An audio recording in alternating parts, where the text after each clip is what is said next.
ಕಾಲದಲ್ಲಿ ಒಂದಷ್ಟು ಹಿಂದಿಯ ಬಗ್ಗೆ ಅವರಿಗೆ ಮನವರಿಕೆ ಮಾಡಿಕೊಡ್ತಾರೆ.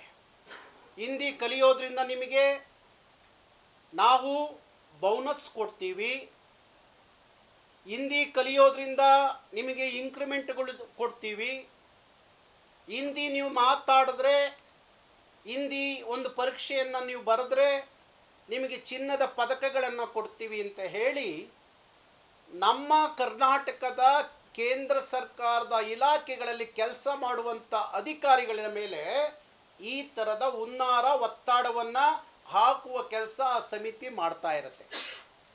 ಇದು ನಮ್ಮ ಗಮನಕ್ಕೆ ನೋಡಿ. ಪೊಲೀಸ್ ಇಲಾಖೆಗೆ ಇದು ಮಾಹಿತಿ ಇಲ್ಲ, ಕರ್ನಾಟಕ ಪೊಲೀಸ್ ಇಂಟೆಲಿಜೆನ್ಸ್ಗೆ ಈ ಮಾಹಿತಿ ಇಲ್ಲ, ಆದರೆ ಕರ್ನಾಟಕ ರಕ್ಷಣಾ ವೇದಿಕೆಗೆ ಇದು ಮಾಹಿತಿ ಸಿಗುತ್ತೆ. ಯಾರು ಕೊಟ್ಟಿದ್ದು ಮಾಹಿತಿ? ಕೇಂದ್ರ ಸರ್ಕಾರದ ಇಲಾಖೆಯಲ್ಲಿ ಕೆಲಸ ಮಾಡುವಂಥ ಕನ್ನಡದ ಕಾಳಜಿ, ಕಳಕಳಿ, ಅಭಿಮಾನ ಇರುವಂಥ ನಮ್ಮ ಅಧಿಕಾರಿಗಳು ನಮ್ಮ ಮೇಲೆ ಒತ್ತಡ ತರ್ತಾರೆ. ಗೌಡ್ರೆ, ನಮ್ಮ ಮೇಲೆ ಈ ಥರ ಬಲವಂತವಾದ ಹಿಂದಿ ಹೇರಿಕೆಯನ್ನು ಮಾಡಲಿಕ್ಕೆ ಹೊರಟಿದೆ ಕೇಂದ್ರ ಸರ್ಕಾರದ ಈ ರಾಜ್ಯ ಭಾಷಾ ಸಮಿತಿ, ಇಂಥದೊಂದು ಹುನ್ನಾರವನ್ನು ಮಾಡ್ತಾ ಇದೆ, ದಯವಿಟ್ಟು ನೀವು ಪ್ರತಿಭಟಿಸಿ ಅಂತ ಹೇಳಿ ನಮ್ಮ ಕೇಂದ್ರ ಕಚೇರಿಯ ಫೋನ್ ಮಾಡ್ತಾರೆ. ಇದನ್ನು ಗೊತ್ತಾದ ಮೇಲೆ ನಮ್ಮ ಕಾರ್ಯಕರ್ತರು, ನೂರಾರು ಕಾರ್ಯಕರ್ತರು ತಾಜ್ ವೆಸ್ಟ್ ಇಂಡೀಸ್ ಹೋಟೆಲ್ಗೆ ಹೋಗ್ತಾರೆ. ಆ ಸಮಯಕ್ಕೆ ಹೋದಾಗ ಅಲ್ಲಿ ಸಂಸದರು ಮತ್ತು ಎಲ್ಲ ಅಧಿಕಾರಿಗಳು ಸಭೆ ಮಾಡ್ತಾ ಇರ್ತಾರೆ. ಅಲ್ಲಿ ಹೋಗಿ ಘೋಷಣೆ ಕೂಗ್ತಾರೆ, ಹಿಂದಿ ಹೇರಿಕೆ ಮಾಡಬೇಡಿ, ಹಿಂದಿ ದಬ್ಬಾಳಿಕೆಯನ್ನು ನಾವು ಸಹಿಸಲ್ಲ, ನಮ್ಮ ಕನ್ನಡದ ಭಾಷೆ ಮೇಲೆ ಬಲವಂತವಾದ ಹಿಂದಿ ಹೇರಿಕೆ ಯಾಕೆ?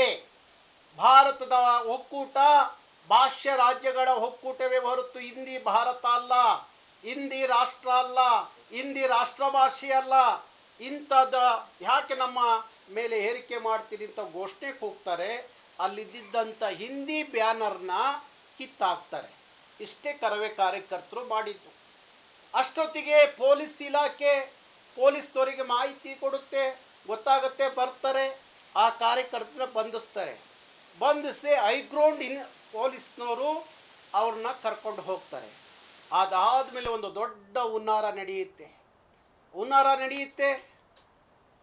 ಸರ್ಕಾರಿ ಅಧಿಕಾರಿಗಳ ಅವರ ಏನು ಮಾಡುವ ಕೆಲಸಕ್ಕೆ ಅಡ್ಡಿ ಮಾಡಿದ್ರು ಅಂತ ಹೇಳಿ, ಅಧಿಕಾರಿಗಳ ಮೇಲೆ ದಬ್ಬಾಳಿಕೆ ಮಾಡಿದ್ರು ಅಂತಲೋ, ಅಲ್ಲಿದ್ದಂಥ ವಸ್ತುಗಳನ್ನು ಪುಡಿ ಮಾಡಿದ್ರು ಅಂತೇಳಿ ಹೇಳುವಂಥದ್ದು, ಈ ಥರದ ಎಲ್ಲ ಹೇಳಿ ಅವ್ರಿಗೆ ಇಲ್ಲೂ ಸಲ್ಲದ್ದು ಕೇಸುಗಳನ್ನು ದಾಖಲೆ ಮಾಡ್ತಾರೆ. ಅವ್ರ ಉದ್ದೇಶ ಏನು ಅಂದರೆ, ಕನಿಷ್ಠ ಒಂದಷ್ಟು ದಿವಸ ಇವ್ರನ್ನ ಜೈಲಿಗೆ ಕಳಿಸಿರೆ ನಾಳೆ ಹಿಂದಿ ಹೇರಿಕೆ ವಿರುದ್ಧ ಇವರು ಮಾತಾಡಬಾರ್ದು, ಹೋರಾಟ ಮಾಡಬಾರ್ದು ಅನ್ನುವ ಉದ್ದೇಶವನ್ನು ಇಟ್ಕೊಂಡು ಇಲ್ಲೂ ಸಲ್ಲದ ಕೇಸ್ ಹಾಕಿ ರಾತ್ರಿ 11 ಗಂಟೆಗೆ ಮ್ಯಾಜಿಸ್ಟ್ರೇಟ್ರು ಮನೆಗೆ ಅವ್ರನ್ನ ತಗೊಂಡೋಗಿ ನಿಲ್ಲಿಸಿ ಅವ್ರ ಮುಂದೆ ಪ್ರೊಡ್ಯೂಸ್ ಮಾಡಿ ಕೊನೆಗೆ ಜೈಸಿಗೆ ಕರ್ಕೊಂಡೋಗಿ ಬಿಡ್ತಾರೆ. ಅದರಲ್ಲಿ 41 ಜನ ಕರವೇ ಕಾರ್ಯಕರ್ತರಲ್ಲಿ ಸುಮಾರು 13 ಜನ ಹೆಣ್ಣು ಮಕ್ಕಳಿದ್ದಾರೆ. 13 ಜನ ಹೆಣ್ಣುಮಕ್ಕಳು. ಅದರಲ್ಲಿ ಒಂದು ಹೆಣ್ಣು ಮಗಳು ಸೋಷಿಯಲ್ ಮೀಡಿಯಾದಲ್ಲಿ ಗೊತ್ತಾಗಿ ಅಲ್ಲಿ ಪ್ರತಿಭಟನೆಗೆ ಭಾಗಿಯಾಗಿರ್ತಾಳೆ. ಅವಳಿಗೆ 3 ವರ್ಷದ ಒಂದು ಮಗು ಇರುತ್ತೆ. ಅವಳು ತುಂಬ ಕೇಳ್ಕೊತಾಳೆ ಪೊಲೀಸ್ನವ್ರನ್ನ, ನನಗೆ ತೊಂದರೆ ಮಾಡಬೇಡಿ, ನನಗೆ ಗೊತ್ತಿರಲಿಲ್ಲ ಈ ಥರ ಒಂದು ಹೋರಾಟ ಇದೆ ಅಂತ ಬಂದೆ, ನನಗೆ ಕನ್ನಡದ ಮೇಲೆ ಅಭಿಮಾನಕ್ಕೋಸ್ಕರ ಅಂದರೆ ಯಾವುದನ್ನೂ ಕೇಳ್ದಲೆ ಅವಳ ಮೇಲೂ ಕೇಸ್ ದಾಖಲೆ ಮಾಡಿ ಎಲ್ಲರನ್ನೂ ಜೈಲಿಗೆ ಕಳಿಸ್ತಾರೆ. ಇಂಥ ಪರಿಸ್ಥಿತಿಯನ್ನು, ವ್ಯವಸ್ಥೆಯನ್ನು ಯಾವ ಸರ್ಕಾರ ಹಿಂದಿಯ ಬಲವಂತವಾದ ಹೇರಿಕೆ ನಾವು ಸಹಿಸೋದಿಲ್ಲ ಅಂತ ಹೇಳಬೇಕಾದಂಥ ಕರ್ನಾಟಕ ಸರ್ಕಾರದ ಮಂತ್ರಿಗಳು, ಕರ್ನಾಟಕ ಸರ್ಕಾರದ ಮುಖ್ಯಮಂತ್ರಿಗಳು, ವಿಧಾನಸಭೆಯಲ್ಲಿ ನಮ್ಮ ಸಿದ್ದರಾಮಯ್ಯನವರು ಮುಖ್ಯಮಂತ್ರಿಗಳು ಕನ್ನಡದ ಪ್ರೀತಿ ಕಾಳಜಿಯನ್ನು ವ್ಯಕ್ತಪಡಿಸ್ತಾ ವ್ಯಾಕರಣ ಪಾಠ ಮಾಡ್ತಾರೆ. ಮುಖ್ಯಮಂತ್ರಿಗಳು, ಸ್ವಾಮಿ ಕನ್ನಡ ಉಳಿಲಿಲ್ಲ ಅಂದರೆ ಕನ್ನಡದ ಮೇಲೆ ಹಿಂದಿಯ ದಬ್ಬಾಳಿಕೆ ಆಗೋದಾದರೆ, ಹಿಂದಿಯ ಏರಿಕೆ ಆಗೋದಾದರೆ ನಾಳೆ ನೀವು ಯಾವ ಕನ್ನಡದ ವ್ಯಾಕರಣ ಪಾಠ ಮಾಡ್ತೀರಿ? ಯಾರಿಗೆ ಮಾಡ್ತೀರಿ? ನಿಮ್ಮ ಮಂತ್ರಿಗಳಿಗೆ ಕನ್ನಡದ ಗಂಧಗಾಳಿಯೇ ಗೊತ್ತಿಲ್ಲ. ನಾಡು ನುಡಿ ನೆಲ ಜಲ ಭಾಷೆ ನಮ್ಮ ನಾಡಿನ ಮೇಲೆ ದಬ್ಬಾಳಿಕೆ ನಡೀತಾ ಇದೆ.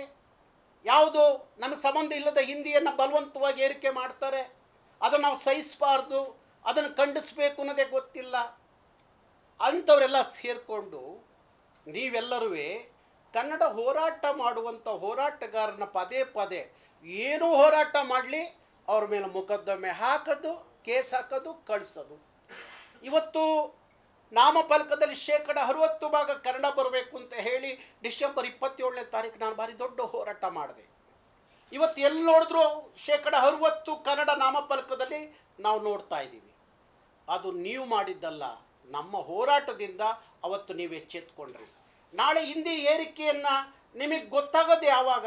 ನಮ್ಮಂಥವ್ರು ಹೋರಾಟ ಮಾಡಿದಾಗ ನಿಮಗೆ ಗೊತ್ತಾಗುತ್ತೆ, ಆಗ ಎಚ್ಚೆತ್ಕೊತೀರಿ.